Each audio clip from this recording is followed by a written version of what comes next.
Express माननीय प्रधानमंत्री जी के कर कमलों से आज ये शुरुआत हो चुकी है। जब वंदे भारत स्लीपर नहीं चलती तो कितना समय लेता था? ये ट्रेन जैसे कि गुवाहाटी से कोलकाता जाएगी, 14 घंटे का इसका यात्रा का समय है।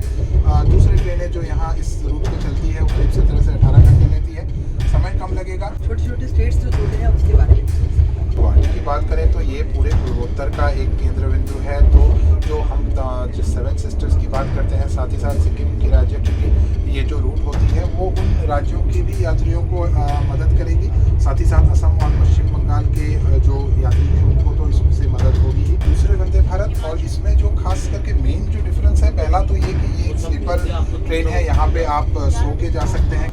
सुरक्षा इसमें कई ऐसे अहम पहलू हैं सुरक्षा के, चाहे सीसीटीवी कैमराज हो, चाहे कवच के फीचर हो, चाहे एंटी क्रैश फीचर हो, सस्पेंशन सिस्टम हो। सुरक्षा भी है और आराम भी है, और साथ ही साथ हम गुवाहाटी और हावड़ा के बीच में कम समय में पहुँच। अभी कितनी और ट्रेन चलाने की सरकार की योजना है? आगे आने वाले दिनों में नए वंदे भारत स्लीपर का निर्माण का काम भी बहुत तेज़ी से चल रहा है। हम आशा कर रहे हैं कि अगले कुछ महीनों में और भी देश के दूसरे भागों में भी ये वंदे भारत स्लीपर एक्सप्रेस ट्रेनों की शुरुआत होगी। इसका किराया क्या रहेगा? क्योंकि जो यात्री हैं फैसिलिटी तो आपने जो दी है, लेकिन उसके साथ साथ थोड़े किराए के बारे में बताइए कि तीनों एजेंसीज के क्या क्या किराए हैं? तो फेयर रखा गया इस प्रकार से रखा गया है कि वो एयरलाइन के फेयर से कम हो, ताकि जो एयर के यात्री है वो भी इसमें जाना पसंद करें। सुविधाएं दे रहे हैं वो एयरलाइन के समान है। जो फेयर है वो थर्ड एसी में जैसे कि करीब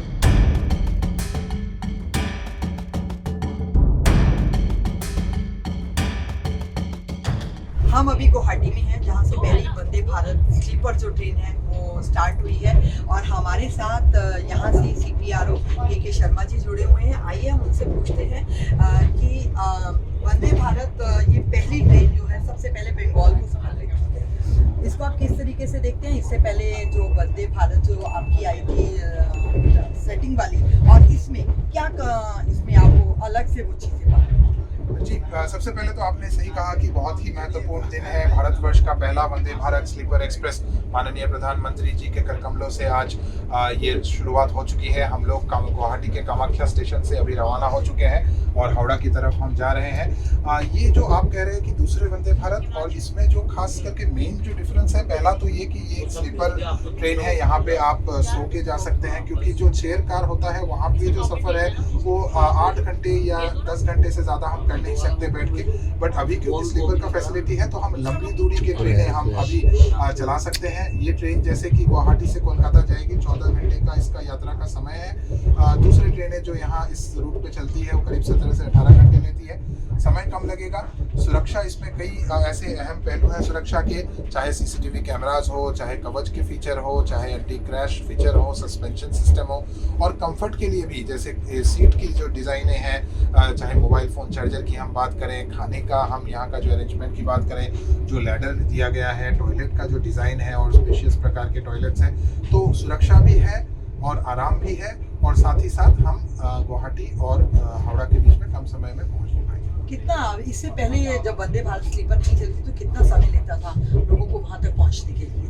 और कौन कौन से छोटे छोटे राज्य भी जो इसमें जुड़ रहे हैं, छोटे छोटे स्टेट्स जो जुड़ रहे हैं उसके बारे में पूछ सकते हैं? इसमें जैसे हम अगर गुवाहाटी की बात करें तो ये पूरे पूर्वोत्तर का एक केंद्र बिंदु है। तो जो हम जो 7 सिस्टर्स की बात करते हैं, साथ ही साथ सिक्किम की राज्य की भी ये जो रूट होती है वो उन राज्यों के भी यात्रियों को मदद करेगी। साथ ही साथ असम और पश्चिम बंगाल के जो यात्री हैं उनको तो इससे मदद होगी ही।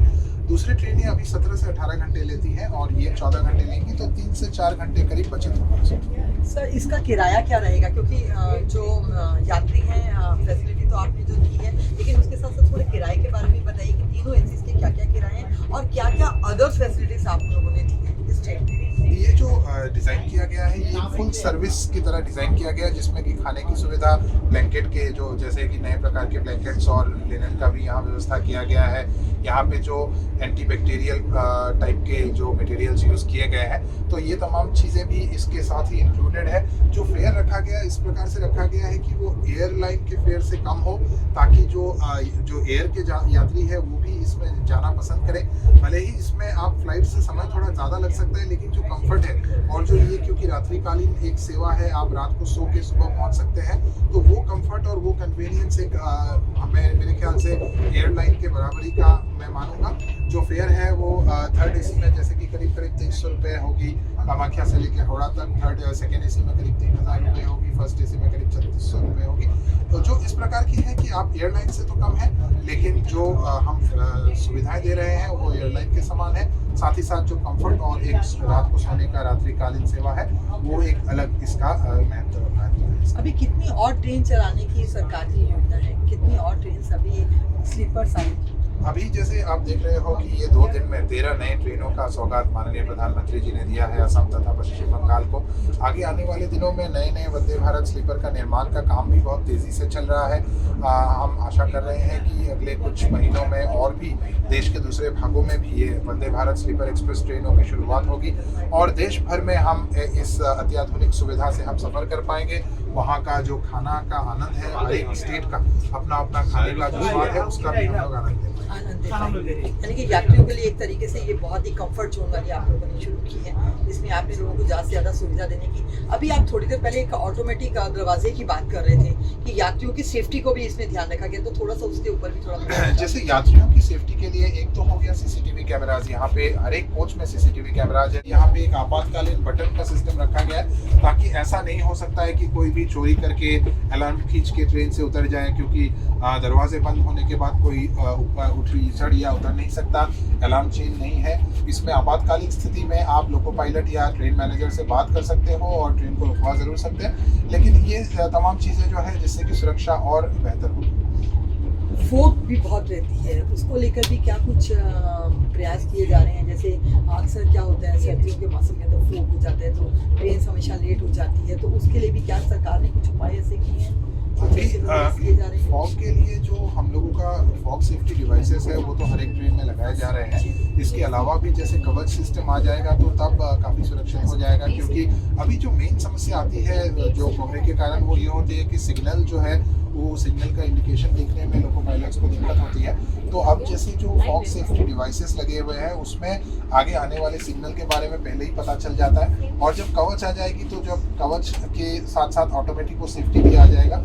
तो ये कुछ ऐसे पहलू हैं जो कोहरे के से हम लोग जो हमारा ट्रेन के स्पीड को मेंटेन करने के लिए अभी लिए जा रहे हैं।